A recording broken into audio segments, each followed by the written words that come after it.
duduk wak pening tak suami ke gitu gini adik setianya abe jani. Mana abe tak using adik lawas taro ni ramai orang kenelek tulek ni. Kalau bahasa tak saya cepat-cepat wak kira tak satu lama-lama takut saja abe putih mata. Kalau gitu dek kata lega hati abe rasa mari adik abe nak wak kira. Berat sudah hijau abe nak bawa gimana. Heret gira rata-rata nak cari gapo nama. Yalah kau nak buat kira pelik we adik rasa abe cari gapo dia. Adik jangan duk bimbing abe tak buat macam-macam. Nak ikat lebih kurang takut dia kepas orang. Beli mah ke adik saya biar jadi kita dua menikah tahun depan. Banyaknya pilihan rasa tak lidah nak teh. Ada rata cici, ada sube, ada juga geleng. Kedama Seri Ayu memang banyak pilihan. Mudah basuh senang kira mudah minta kurang.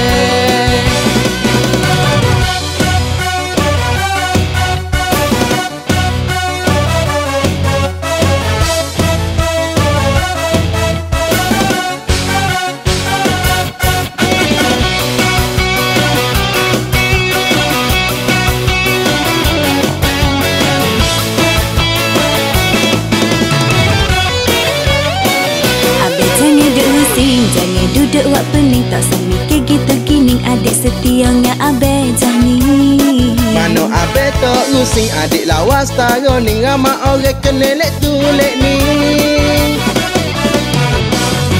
Adik pina buti mata sama bayi camen belaka. Di Zepong boleh kira lawannya naik mata. Nak pilih hak mana sa adik rasa pening pala bahasa dia ya Tina.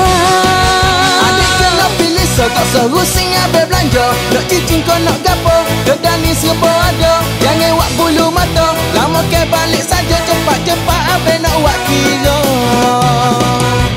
Kalau gitu abe kata adik pilih hak nisa.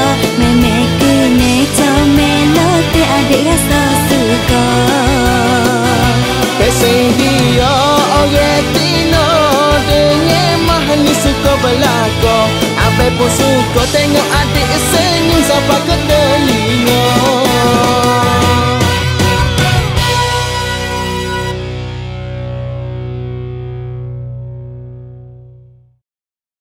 Okey, untuk Kedamah Seri Ayu ni dia ada 4 cawangan. Tanah merah, pasir mah, Jetih dan juga pasir putih. ya.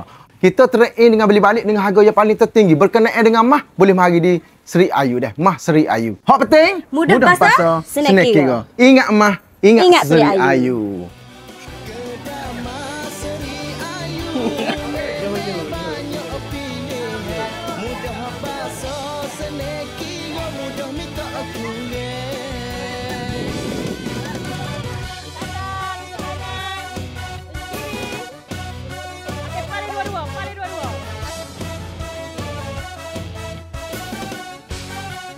Tahu.